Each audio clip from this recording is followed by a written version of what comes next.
In October 1946, a team of doctors was called in to examine the body of a man found dead in his cell in Nuremberg, Germany.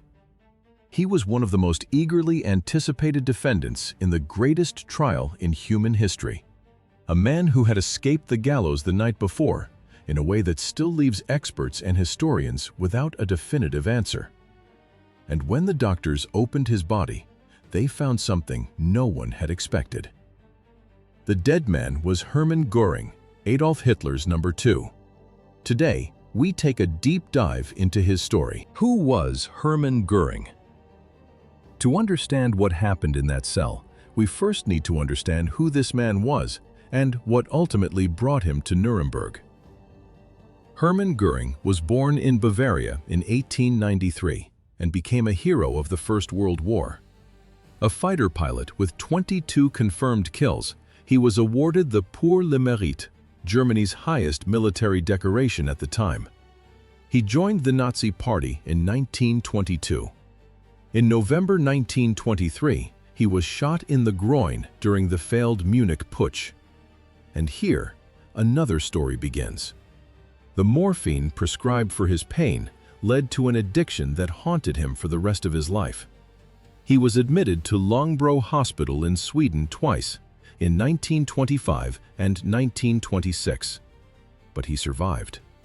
And when Hitler became chancellor in 1933, Göring was there, ready to reap the rewards of years of loyalty. Once Hitler was in power, Hermann Göring became the second most powerful man in Nazi Germany. He accumulated official posts, built an enormous country estate outside Berlin called Karenhall, filled it with works of art looted from across Europe, and sank deeper and deeper into drug addiction. But no one was laughing at what he signed. In July 1941, Göring authorized Reinhard Heydrich to prepare the final solution to the Jewish question, the plan that would lead to the systematic murder of approximately 6 million European Jews. In the final years of the war, Hitler sidelined him, blaming him for the Luftwaffe's failure. In April 1945, Hitler even ordered his arrest, but Göring survived to the end. On May 9, 1945, he surrendered voluntarily to the United States Army in Austria. He arrived with 49 suitcases filled with jewelry, gold cases, valuable watches, and an acute addiction to paracodeine, which he consumed in prodigious quantities. The Nuremberg Trial. What followed was something the world had never seen before. The Allies, the United States, the United Kingdom, France, and the Soviet Union decided that the Nazi leaders would stand trial for war crimes. They would not simply be executed. They would be tried, with defense lawyers, evidence presented in court, and the right to respond. The International Military Tribunal at Nuremberg opened on November 20, 1945. 22 defendants were in the dock. 2 others had been excluded before the trial began. Robert Ley had taken his own life, while Gustav Krupp had been declared medically unfit to stand trial. Among those who remained was Hermann Göring, Adolf Hitler's number 2 and a senior Nazi defendant at Nuremberg. He occupied seat number 1, the most prominent position of all. And here's something few people know. Hermann Göring arrived at the trial a debilitated opium addict. While he was in American custody, military doctors put him through a forced detoxification program. Within a few months, he had lost more than 15 kilograms and emerged from his drug-induced stupor. Once Göring's mind was clear again, the prosecutors realized they had a problem. He was intelligent, extremely intelligent. During weeks of interrogation, he answered every question with surgical precision. He admitted what he could not deny, denied anything unsupported by evidence, and challenged the legitimacy of the tribunal itself with arguments that forced the prosecutors to work harder. Colonel Burton C. Andrus, the American officer responsible for security at Nuremberg prison, said in an interview years later, "Göring was undoubtedly the most difficult prisoner I ever supervised. He could dominate any room he entered." The trial lasted almost a year. On October 1st, 1946, the verdict was announced. Hermann Göring was found guilty on all 4 counts. The sentence was death by hanging. His execution was scheduled for the early hours of October 16, 1946. But the night before, at 10:44 p.m., a guard went to check Göring's cell and found him dead. The night of his death. It was 10:44 p.m. on October 15, 1946. The American guard on duty was making his routine rounds through the condemned wing of Nuremberg prison when he stopped outside cell number 5 and looked through the small viewing slit in the metal door. Hermann Göring lay on his prison bed, dressed in the gray pajamas he wore every night. But something was wrong. He was not breathing. The guard opened the cell immediately. Göring's mouth was slightly open. A bitter smell, faintly reminiscent of almonds, hung in the air of the sealed cell. Cyanide. The medical team was summoned at once. They attempted to resuscitate him, but it was too late. Hermann Göring had died minutes before he was found. In his left hand was a note. 3 notes, in fact.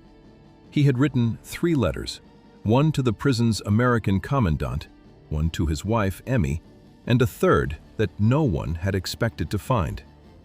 In that 3rd letter, addressed to the tribunal, Hermann Göring wrote in his usual firm hand, without trembling or making a single mistake, "They did not kill me.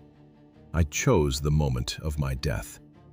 I always had the poison with me, and I never surrendered it to them." It was a declaration of victory, but it immediately raised a question that would haunt investigators for decades. How? The autopsy and what it revealed. On the morning of October 16, 1946, as the other 10 condemned men were hanged in the prison gymnasium, Hermann Göring's body was undergoing an autopsy. The procedure was led by Dr. Wood, an American military physician, assisted by a team of 3. The autopsy report, parts of which remained classified for years, contained a series of disturbing findings. The first concerned the condition of Göring's body. He had lost considerable weight in detention, but regained some of it during the trial, when he began receiving visits from his wife and was given a better diet. His body showed clear signs of years of drug abuse. His liver was chronically damaged. The veins in his arms bore the marks of old injections, while his internal tissues revealed the effects of decades of heavy opioid use. But that was not the main discovery. The second discovery was the glass fragments. When doctors examined Hermann Göring's mouth and throat, they found shards of extremely thin glass and traces of a yellowish substance. Chemical analysis confirmed potassium cyanide, the type used by Nazi intelligence. Highly concentrated and rapidly absorbed, it caused death in less than 2 minutes. Göring had bitten into the capsule and swallowed it. Pieces of glass were still lodged between his teeth and partly embedded in the lining of his left cheek. The third discovery was the most disturbing. In the suicide note Göring left for the prison commandant, he revealed something investigators had not expected. He had hidden the poison in a jar of hair cream among his personal belongings. When investigators checked the jar, they found a second, intact cyanide capsule still concealed in the cream. Throughout the trial, Göring had coldly kept a reserve, a fallback plan.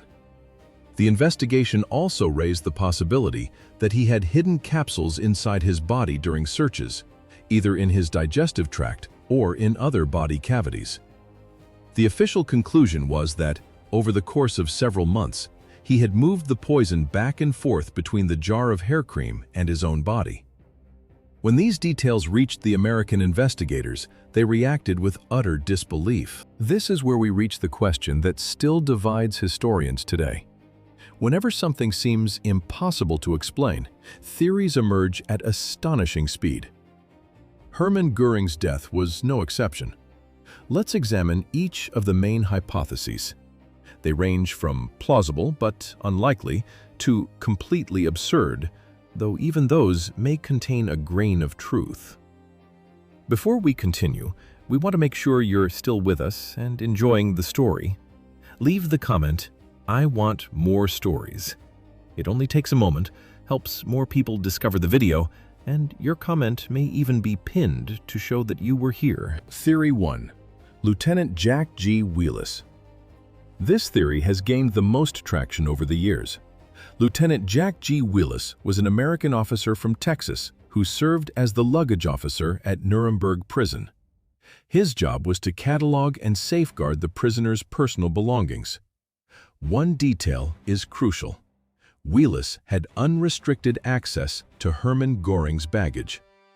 Remember the 49 suitcases Göring had surrendered? They were kept in a prison storeroom. Among the cataloged contents was a metal medicine case. It was searched, emptied, and returned to storage, or at least that is what the official record stated. Other guards testified that Wheelis and Göring had an unusually close relationship. Göring was exceptionally charming. He knew how to flatter people, forge connections, and make others feel special, a talent he had used throughout his life to get ahead. According to documents declassified decades later, Wheelis had accepted a gold watch from Göring as a gift. The two also exchanged letters, and at least one civilian prison employee testified that she had seen Wheelis entering the luggage storeroom while off duty. Jack G. Wheelis was never formally charged with anything. He died in 1954, 8 years after the events, without ever making a public statement about the matter. But this theory has one fundamental problem. Even if Wheelis had given Göring the poison, how could Göring have kept the capsule hidden for months while undergoing daily body searches? Theory 2. The soldier, the girl, and the pen. In 2005, nearly 60 years after the events, Herbert Lee Stivers broke his silence. Stivers had been just 19 when he served in the honor guard at the Nuremberg Trials. He told the Los Angeles Times what he had done. According to Stivers, a young German woman named Mona approached him on the streets of Nuremberg. She was attractive and friendly, and she asked him for a favor: to carry medicine into the prison for Hermann Göring. It was hidden inside a fountain pen. Hoping to impress her, Stivers agreed. During one of his conversations with Göring, he handed him the pen. Guards were allowed to speak with the prisoners and ask for autographs, so Göring accepted it without incident. Afterward, Stivers retrieved the pen, returned it to Mona, and never saw her again. Stivers told the newspaper that he did not learn until decades later what the pen had contained. Without knowing it, he had carried cyanide into the prison. "I think she used me," he said. Stivers' confession divided historians. Some considered the story plausible. Others pointed out that if the cyanide had arrived in the pen, Göring would not have needed to conceal it from the outset, contradicting the account in his own suicide note. What is certain is that Mona was never identified. Stivers took his version of events to the grave. Theory 3. The wife's visit. Emmy Göring visited her husband regularly during the trial. The visits were supervised, with a guard present in the room. But there were times when that supervision was, shall we say, less rigorous than it should have been. One theory suggests that Emmy, fiercely loyal to her husband, passed him the capsule during one of those visits. A kiss, an embrace, a handshake, brief moments of physical contact that, combined with Hermann Göring's skill at misdirection and sleight of hand, might have been enough. And yes, he had been interested in magic tricks since childhood. Emmy was questioned extensively after her husband's death. She denied any involvement for the rest of her life. But there is one intriguing detail. In one of her memoirs, published in 1967, she wrote, "Hermann always said that no man should be forced to die in a manner chosen by his enemies." Was it a veiled confession? A tribute to her husband's defiance? Or simply the words of a grieving widow? No one knows for certain. Theory 4. The poison had been there from the beginning. This is the simplest theory, and perhaps, for that very reason, the most disturbing. When Hermann Göring surrendered to the Americans in May 1945, he arrived with 49 suitcases. They were searched to some extent, but they were never completely dismantled and examined using forensic equipment.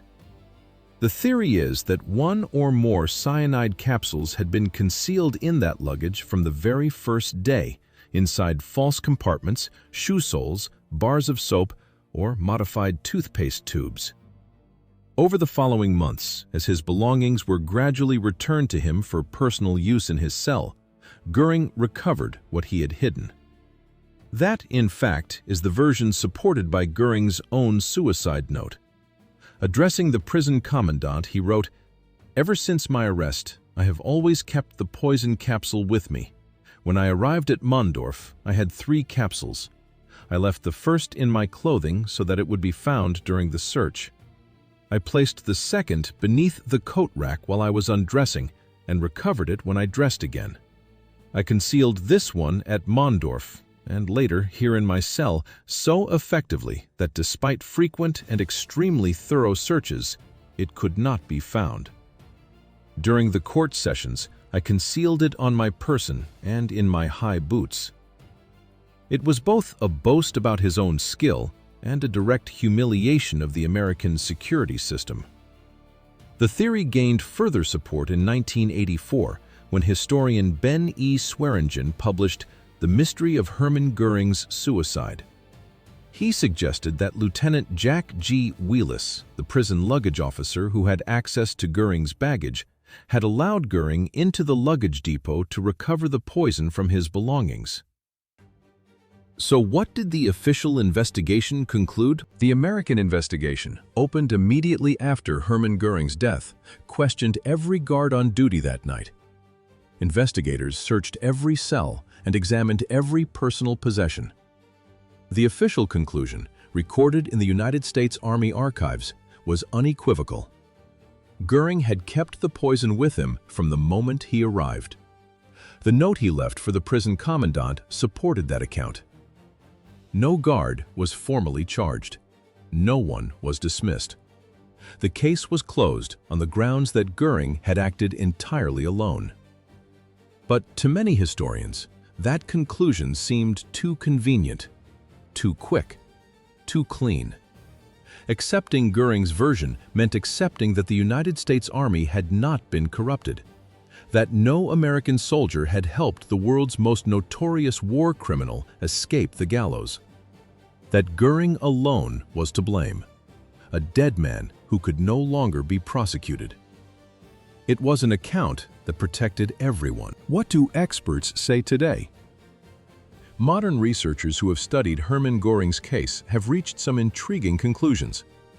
Douglas M. Kelly, the chief psychiatrist at Nuremberg prison who observed Göring throughout the trial, described the suicide as a brilliantly executed act of defiance against the prison authorities.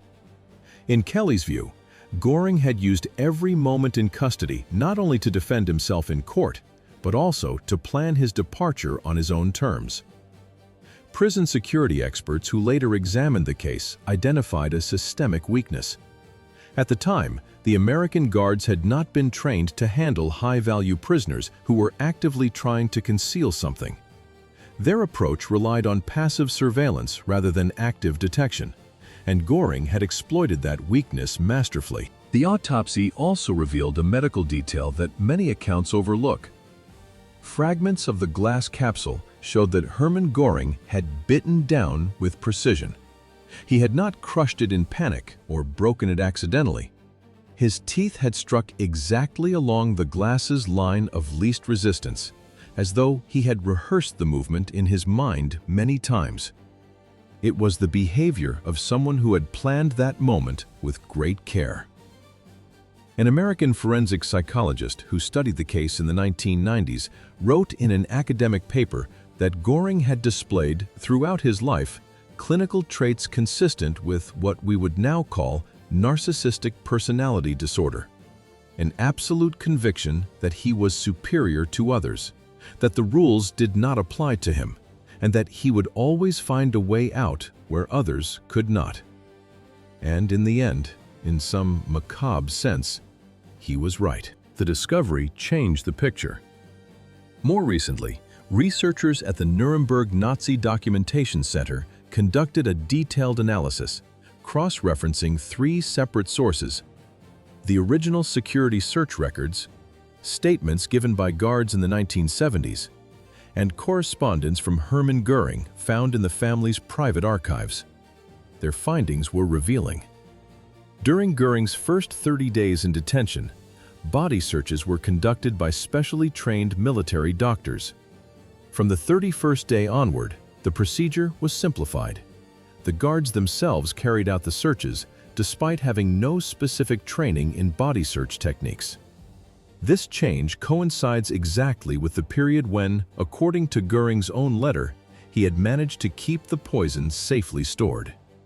It was no accident. Göring had noticed the change in procedure and adapted his behavior accordingly. Researchers also uncovered something never recorded in the official reports. Among Hermann Göring's 49 suitcases was a set of personal medical supplies, a private first aid kit he had carried for years because of his health problems. The kit was searched superficially, but never completely dismantled. Inside were small glass tubes for medical samples, the same diameter as the standard cyanide capsules used by Nazi intelligence. That detail lends real weight to the luggage theory, and many people today believe it offers the closest explanation to the truth. The poison had been there from the beginning, hidden where no one had thought to search thoroughly. Of course, that still does not explain everything. Even if the poison was in the luggage, Göring needed access to it, and the luggage was kept in a storage room separate from his cell. That brings us back to Lieutenant Jack G. Wheelis, Private Herbert Lee Stivers, and Mona, the young woman who was never found. What do you think? Did Göring manage it alone, as he claimed in his letter, using his own body as a safe from his first day in custody? Or did someone inside the prison, motivated by money, loyalty, or sympathy, look the other way at the crucial moment? The truth is, we will probably never know with absolute certainty. The principal figures are dead. Records that might have settled the matter once and for all were destroyed, lost, or classified. What Hermann Göring's autopsy revealed was disturbing, not only because of what was found inside his body, but because of what that body represented. This was a man who helped build one of the greatest killing machines in human history, who smiled through his own trial, and who ultimately died on his own terms. One last question before I go. Hermann Göring was one of the 20th century's greatest criminals. Yet, in the investigators' sober assessment, he was also one of the most intelligent and meticulous prisoners they had ever encountered. That combination of moral monstrosity and tactical brilliance is what makes his story so impossible to ignore, and so important to study. Understanding how people like him think helps us recognize them when they emerge again. What do you make of the whole story? How do you think the poison reached that cell? Let me know in the comments. I'm always curious to hear what you think. If you enjoyed the video, leave a like and subscribe if you haven't already. Every subscriber helps the channel keep growing and bringing you stories like this one. As always, thank you very much for joining me. I'll see you in the next video. Until then,